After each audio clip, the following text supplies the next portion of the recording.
G'day YouTubers. I was starting to have a few problems with my Minn Kota, not wanting to hold a spot lock or wandering around a bit or a few different things. Didn't want to work sometimes. And eventually tracked it down to the Anderson plug that I put on to try and be cheap. It had some corrosion on it and the power that the Minn Kota needed wasn't getting from the batteries to the Minn Kota. So I bought this dedicated trolling motor plug with gold plated pins so there won't be a corrosion issue, and just fitting that now. The new plug arrived for my Minn Kota. I had initially cheaped out on it and I bought an Anderson plug for it, and I thought, oh, that'll be good enough. It carries the current and it's up out of the area where it's going to get splashed, it'll be fine. But unfortunately it wasn't. So I got this one. It's a proper, not Minn Kota, but a proper trolling motor plug, rated for the correct amperage, and it's waterproof. But most importantly of all these contacts are gold plated. There won't be any corrosion happening on it. The front of it screws off, so I can screw the wires into that. This is of course the plug-in that goes on the Minn Kota, and this bit will be mounted on the bulkhead in the anchor well. Then put it together, push it in, and that's as far as it goes until you rotate that, goes the rest of the way, and let it go, and it snaps back into place so that the plug won't come out. It's a good bit more expensive than the Anderson plug, but still only half the price, maybe less than half the price of a Minn Kota plug. A Minn Kota plug doesn't offer any better technically. They're gold-plated pins as well, and basically the same sort of thing. So I'm hoping that this does the trick, and I'm going to install that very soon. Because at the moment my Minn Kota is not working all that well because the Anderson plug has got corroded and it just won't carry the voltage through. I hope you can see that in the video. This is the plug I put on for the Minn Kota. It's an Anderson plug. I cheaped out on it because of the cost of the genuine Minn Kota plugs. I thought I'd get away with it, but I haven't. I had it right up under the deck in the anchor well, and I thought it'd be reasonably clear of getting splashed or anything, but she's still got a lot of corrosion there and getting a lot of resistance, not getting the power up to the Minn Kota like it should. I'll see if we can get in and just have a look at the other side of it. Oh, it's a big stretch in there. Again, not sure if you'll see it, but there's corrosion on that as well, and corrosion and conductivity don't go well together. That's why I'm replacing it. I was going to buy a genuine Minn Kota plug because I figured I didn't have any options, but as it turns out I did have. I found another plug which is gold plated and a fraction of the price of the Minn Kota plug.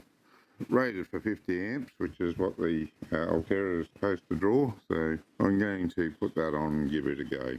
So now I've just got to get this off.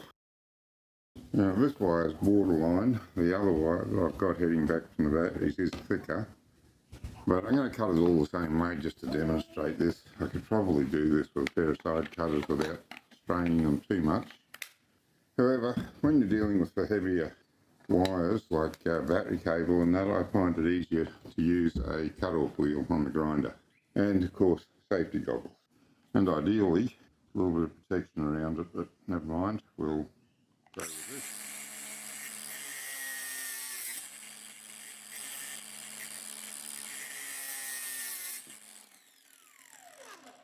And there you have it, it's a nice neat cut on it. I'll just take the plug off the other end. I'm going to have to climb in here to do that. You won't see what's happening here because I can't get in here with a camera. So that's the other plug cut off. You can see how much thicker the wire is on this. This is the long run of wire back to the battery, and this is the short run of wire from the plug up to the Minn Kota. That's the size wire that Minn Kota supplied with it for that length of run, and I put some heavier wire in because the longer the run of wire, the heavier the wire you need so you don't get voltage drop or heat your wire up too much. So that's a little bit heavier than they recommended, but better to be heavier than lighter. This is the plug I got. All the pins and contacts are all gold plated, so it won't corrode. Gold is totally impervious to corrosion, and that's what we want. Comes with a lot of hardware to fasten it all on with, but that's no good to me because the bulkhead's a lot thicker than those bolts. I will screw into the bulkhead. But one of the neat things about it is, of course, it will only go in one way because you have to keep the right polarity with it. So by having it so it only goes in one way, ensures that you never plug it in back to front. It goes in like that, pushes in like that, but then you've got to twist it a little bit to get it to go all the way in and pop it back and it won't come out. So that's how it happens. Oh, actually, as you push it in, it twists itself too. Won't come out until you twist it to release it. And that's again what you want. You don't want it vibrating loose while you're out on the water.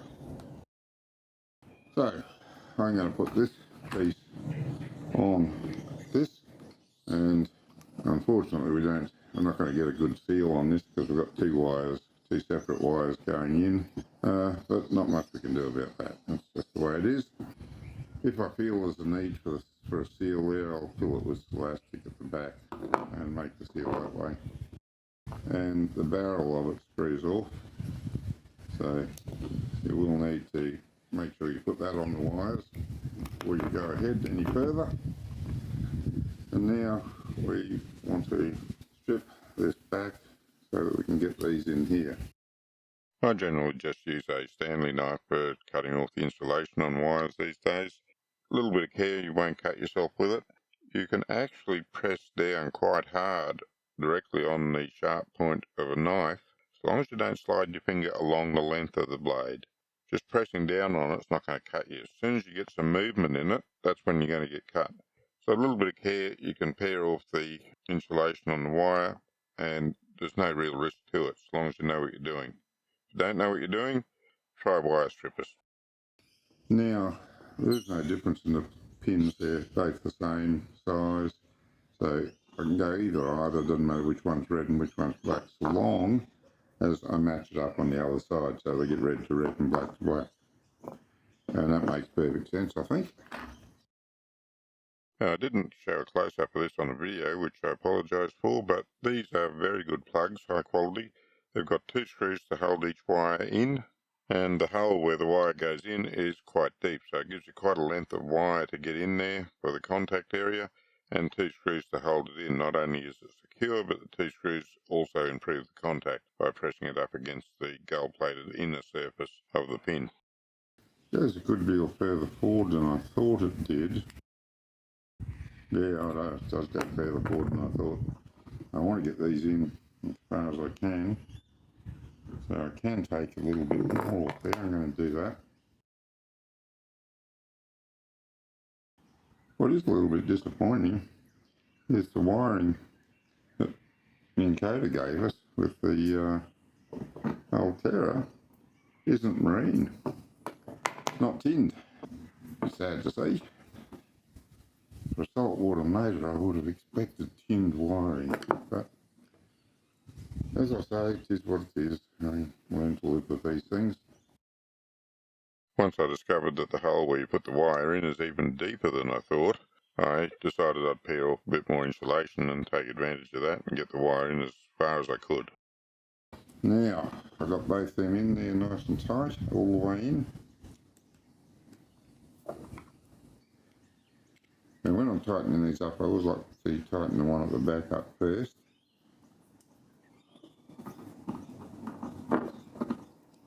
Just in case the one at the front sort of slips over the end of the wire and pushes it back out. The back one will hold it in there. Yeah, see, that's nice and held in there now. So I can just tighten these others up. If I had some Loctite, I'd be tempted to put a little bit of Loctite on the screws, just to make sure they don't back out.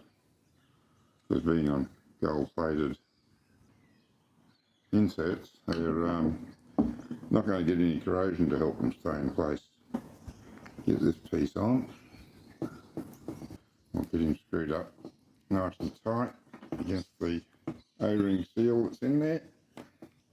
Then we'll get this one up, and this is soft rubber at the back here. Don't know how they've moulded that soft rubber onto the hard plastic there, but they've done it.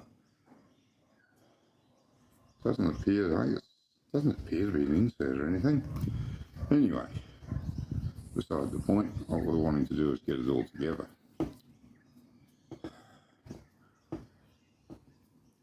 Alright, so that's it there. And it actually did seal down not too bad on that. If it went underwater, I think you get some water in it, but for just general spray, I don't think you get anything going in there. So I'm going to leave it at that, and that is that part of it done. Now I've got to do this other side, and that's going to be a lot more difficult. And I'm going to, because the wire's not long enough. Oh, before I do this though, I've got to pull that wire back through and make myself a hole that I can put this in and screw it up onto. So yes, that is the job before I put this onto the wires. I've got to pull those wires out and fix myself up a hole to put this on with. So I'll do that next. That's the holes up there where the cables used to go through when I had the Anderson plug on the other side. But I've got to be able to get in to screw this plug in. When the cables went through, I bought the Anderson plug out here somewhere on the other side and screwed it onto the wall there where I could reach it. So to put this one in, I've gone down here and I think I can reach that past the drum winch to get some screws in on the other side of it to hold it in place. I've given that a good dose of hot resin, or actually hot flow coat, because I had the flow coat handy. So I put a bit of extra catalyst in there, given it a coat, that'll seal all that up. Flow coat's basically resin with a pigment. I've got these wires ready to go. Going to heat shrink onto them. Got them ready to strip off and screw onto the terminals on the other side once I poke it through the wall. I haven't heat shrunk it yet because it's been raining and I've got to get the electric lead down. I am not going to use a lighter to heat shrink that. I'm going to use the heat gun and do it properly because it's the most likely to get exposed to moisture up there. So yeah, that's where we're at. Tomorrow, when that resin's dry, I shall try and put the plug on the other side. I'll explain what I'm doing, but there's no way I'm going to get a camera in there for you to see it happen. Okay, well, that's the Minn Kota plug on. Well, actually not a Minn Kota brand plug, but it's the plug for the Minn Kota. As you can see, there's down in the anchor well there with the anchor winch and everything, there's no room for my head, my arms and the camera. But it's just a matter of drilling a hole in the bulkhead and screwing the plug onto there, the socket onto there, and plugging it in. There's just a little bit of slack in the wire, and that's good. I didn't want the wire flopping around where it might foul on the anchor. And I have tied the wires over to the side here, just so that I don't risk getting caught up in the anchor as it comes up. And if you can see that there, I just finished that off with a bit of Celastic. I only had clear Celastic, otherwise I would have used white. Not worth going and buying a tube just for that little bit, so I just filled it with clear Celastic just to hold everything in place. Well, I've had a couple of trips out since I've made this video, and this is working great. No more issues with the Minn Kota, it's fixed everything. It just goes to show that the Minn Kota is very, very finicky on the amount of current that it gets. If it doesn't get enough current, it's not going to behave itself. Gold-plated plugs, I should never have a corrosion problem again. Obviously the gold plating is just a few atoms thick. They don't waste too much gold on the plating, but if you're not plugging and unplugging a lot, then there's no wear on it and it won't go wearing away the gold. I generally don't disconnect it at all. The only time I've ever disconnected it is when I've needed to take it for servicing, so I think it'll be okay. If you're having problems with your Minn Kota, I suggest having a think about this. I'll put a link in the video description for the plug that I got in case you need one. Until next time, good fishing.